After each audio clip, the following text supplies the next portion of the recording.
Hello everyone. இன்றைக்கி நம்ம பார்க்கக்கூடிய டாபிக் என்ன அப்படின்னா லாபம் மற்றும் நட்டம், ப்ராஃபிட் அண்ட் லாஸ் டாபிக் தான் பார்க்க போகிறோம். ஸோ அதில் ஃபஸ்ட்டு டாபிக் என்ன அப்படின்னா அடக்க விலை. அடக்க விலை அப்படின்னா ஒரு பொருளை வாங்கிய விலையே அப்பொருளின் அடக்க விலை எனப்படும்.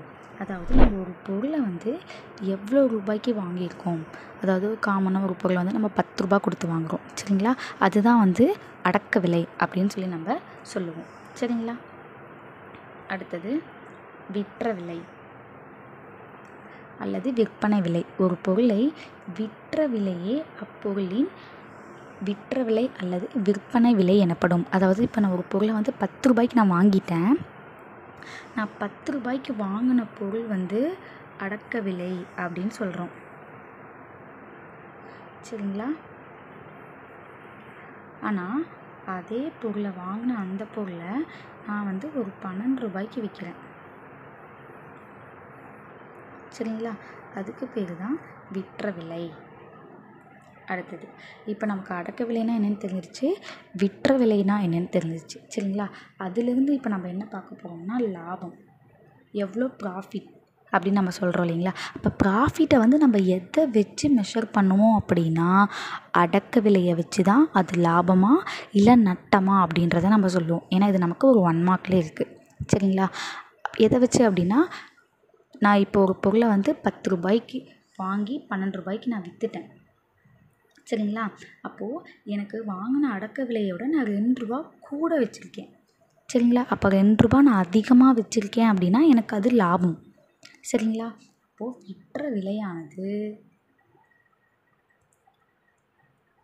விற்ற விலையானது அடக்க விலையை விட அதிகமாக இருந்தால், அப்போ அதிகமாக இருந்துச்சு அப்படின்னா அது லாபம். அப்போ லாபம் கண்டுபிடிக்கிறதுக்கான ஃபார்முலா என்ன அப்படின்னா விற்ற விலை மைனஸ் அடக்க விலை. அப்போ விற்ற விலையிலேருந்து நான் வாங்கிய விலையை நான் என்ன பண்ணிக்கணும், மைனஸ் பண்ணிக்கணும். அப்போ பாருங்கள், இப்போ 12 ரூபாய்க்கு நான் விற்கிறேன், 10 ரூபாய்க்கு நான் வாங்கிக்கிறேன், அப்போ எனக்கு எவ்வளோ லாபம், 2 ரூபாய் எனக்கு லாபம். புரிஞ்சுதுங்களா. நெக்ஸ்ட்டு நட்டம்.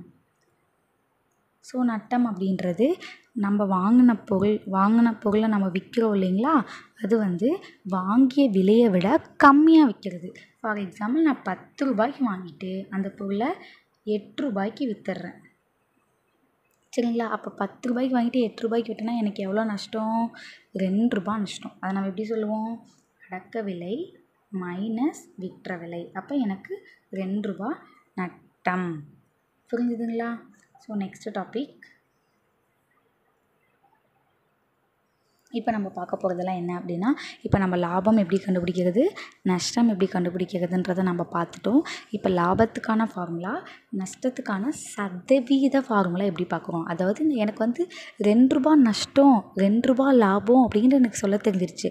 அந்த ரூபாயை வச்சு எனக்கு எவ்வளோ சதவீதம் லாபம் எவ்வளோ சதவீதம் நட்டம் அப்படின்றதும் நமக்கு கொஸ்டினில் கேட்பாங்க சரிங்களா. அதை நம்ம எப்படி கண்டுபிடிக்கிறது அப்படின்னா ஃபார்முலா பாருங்கள், லாபம் சதவீதம் இஸ் ஈக்குவல் டு லாபம் டிவைடட் பை அடக்க விலை இன்ட்டு 100. அப்போ நான் ஒரு லாபம் கண்டுபிடிச்சிருப்பேன் இல்லைங்களா, விற்ற விலை மைனஸ் அடக்க விலை அப்படின்னு சொல்லி நான் லாபம் கண்டுபிடிச்சிருப்பேன். அந்த வேல்யூவோட அடக்க விலையை டிவைட் பண்ணிவிட்டு 100ஆல் மல்டிப்ளிகேஷன் பண்ணிக்கணும் சரிங்களா. நான் ஃபஸ்ட்டே சொன்னேன், லாபமும் நட்டமும் எதை அடிப்படையாக வச்சு தான் கணக்கிட்டிருப்பாங்க, அடக்க விலையை அடிப்படையாக வச்சு தான். அப்போ லாபம் டிவைடட் பை அடக்க விலை இன்ட்டு 100. இதுவே நட்டமாக இருந்ததுன்னா நட்டம் டிவைடட் பை அடக்க விலை இன்ட்டு 100. கீழே அந்த நோட் பாருங்கள், லாபம் மற்றும் நட்டம் இரண்டுமே அடக்க விலையை பொறுத்தே கணக்கிடப்படும். இது நமக்கு ரொம்ப இம்பார்ட்டன்ட் சரிங்களா. இது நமக்கு ஒரு 1 மார்க் கொஷின்ஸ்லேயே இருக்குது. நெக்ஸ்ட்டு ஓகே, இப்போ நம்ம என்னென்ன பார்த்துருக்கோம், அடக்க விலைனா என்னன்றதை பார்த்துட்டோம். ஒரு பொருளை நான் வாங்குறது, விற்ற விலைன்றதுனா வாங்கின பொருளை இவ்வளோ ரூபாய்க்கு நான் விற்றுட்டது. லாபம் அப்படின்றது நான் விற்ற காசு வாங்கின காசை விட அதிகமாக விற்றுருந்தேன்னா லாபம், கம்மியாக விற்றுருந்தேன்னா நஷ்டம். அதுவே நான் சதவீதத்தில் கண்டுபிடிக்கணுன்னா என்ன பண்ணணும், இந்த லாபமை அடக்க விலையோட டிவைட் பண்ணி 100ஆல் மல்டிப்ளிகேஷன் பண்ணிக்கணும். இதுவே நட்ட சதவீதம் வேணும்னா நட்டத்தை அடக்க விலையோட டிவைட் பண்ணி 100ஆல் மல்டிப்ளிகேஷன் பண்ணிக்கணும். இப்போது எனக்கு கொஷினில் லாபமும் அடக்க விலையும் கொடுத்துட்டாங்க, ஆனால் விற்ற விலையை கேட்குறாங்க. சரிங்களா? அப்படி இருக்கும்போது நம்ம என்ன ஃபார்முலா யூஸ் பண்ணணும் அப்படின்னா, எனக்கு விற்ற விலை தான் வேணும்.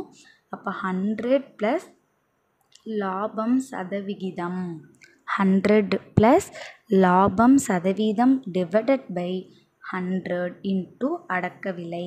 ஸோ இந்த ஃபார்முலாவை நீங்கள் தெளிவாக ஞாபகம் வச்சுட்டா தான் அங்கே நீங்கள் போடும்போது கொஞ்சம் ஈஸியாக இருக்கும். ஸோ நம்ம ஷார்ட்கட்னு எல்லாத்துக்கும் ஷார்ட்கட் போட்டோம்னா கண்டிப்பாக அங்கே போய் நம்ம செம்ம சொதப்பி தான் இருக்கிற மாதிரி இருக்கும். ஃபார்முலாஸ் ஓரளவுக்கு ஈஸியான ஃபார்முலாஸ் நம்ம மெமரி பண்ணிக்கிட்டோம்னா போடுறதுக்கு ஈஸியாக இருக்கும். சரிங்களா? ஸோ மொத்தமாகவே நமக்கு ஒரு 20 to 30 சம்ஸ் தான் இருக்கும் இந்த டாப்பிக்கில். அதை நம்ம தெளிவாக பார்த்துட்டோம் அப்படின்னா கண்டிப்பாக எக்ஸாமில் ஈஸியாக அடிச்சிடலாம். ஓகேங்களா? அடுத்தது கொஷினில் எனக்கு லாபமும் விற்ற விலையும் கொடுத்துட்டாங்க, அடக்க விலை கேட்குறாங்க.